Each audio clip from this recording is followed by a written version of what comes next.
Level of consciousness. Level of consciousness measure करने के लिए we use Glasgow coma scale, जिसे हम इन शॉर्ट जीसीएस स्केल बोलते हैं। टोटल इस स्केल के 15 पॉइंट्स हैं और ये डिवाइड है 3 मेन पार्ट्स में, eye response, verbal response and motor response.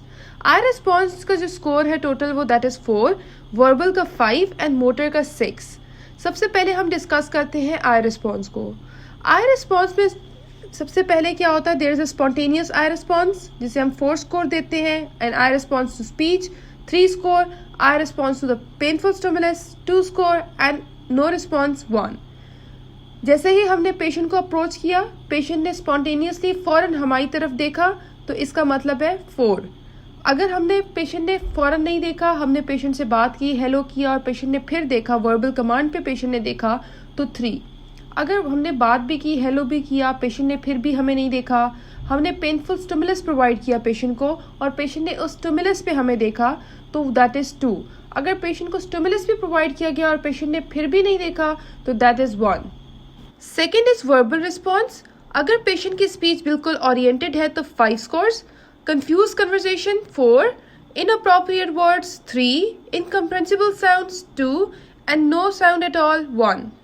हमने पेशेंट को अप्रोच किया, पेशेंट से बात की, पेशेंट ने बहुत अच्छे से बात की और बिल्कुल उसकी स्पीच बिल्कुल ठीक थी, तो ओरिएंटेड थी, तो हमने 5 स्कोर्स दे दिए। अगर हमें लगा कि पेशेंट की जो स्पीच है वो कंफ्यूज्ड है, तो हमने 4 स्कोर दिए। अगर पेशेंट इनअप्रोप्रिएट वर्ड्स बोल रहा है, सेंटेंस नहीं बोल रहा, खाली छोटे छोटे वर्ड्स बोल रहा है, वो भी इनअप्रोप्रिएट बोल रहा है, तो 3। अगर वो वर्ड्स भी नहीं बोल रहा, खाली साउंड्स निकाल रहा है, तो वो 2। अगर वो कुछ भी नहीं बोल रहा, बिल्कुल चुप है, तो 1। Third is best motor response. Motor response के हमारे पास टोटल 6 स्कोर्स हैं। सबसे पहला क्या है कि हमने पेशेंट को कमांड दी और पेशेंट ने कमांड बिल्कुल वैसे की वैसे ही फॉलो की और अपना लिम्ब मूवमेंट की, तो हमने उसको 6 स्कोर दे दिया। अगर पेशेंट ने हमारी कमांड फॉलो नहीं की और हमने पेनफुल स्टिमुलस दिया और उस पर जो है वो कमांड फॉलो की गई, तो हमने 5 स्कोर्स दिए। अगर पेशेंट को हमने पेनफुल स्टिमुलस प्रोवाइड किया और उसने विड्रॉ कर दिया वहाँ से, तो दैट इज़ 4। अगर हमने पेनफुल स्टिमुलस प्रोवाइड किया और पेशेंट ने लिम्ब की एबनॉर्मल फ्लेक्शन की, तो 3। और अगर एबनॉर्मल एक्सटेंशन होती है तो 2, और अगर कोई भी रिस्पॉन्स नहीं आता तो 1।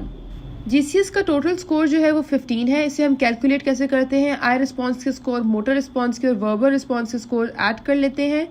मिनिमम 3 स्कोर आता है और मैक्सिमम 15 आता है, लेकिन 8 से कम स्कोर होता है वो पेशेंट जो है वो कोमा में, डीप कोमा की स्टेट में होता है, अनकॉन्शियस होता है। अब बहुत सी ऐसी कंडीशन है जहाँ पे लिमिटेशन आ जाती है जीसीएस स्केल की। फॉर एग्जांपल, अगर हमने आई रिस्पॉन्स देखना है तो एक पेशेंट है ही ब्लाइंड, तो हम उस पर आई रिस्पॉन्स नहीं एवेलुएट कर सकते। सेम इन द केस जब किसी की लिम्ब एम्पुटेट हुई होती है तो उसमें हम मोटर रिस्पॉन्स नहीं देख सकते, और अगर कोई बोल ही नहीं सकता शुरू से ही तो उस पर हम वर्बल रिस्पॉन्स नहीं देख सकते। Please subscribe my channel, like my video and also share it, and also follow my Instagram page, that is Medicine All in One. Thank you.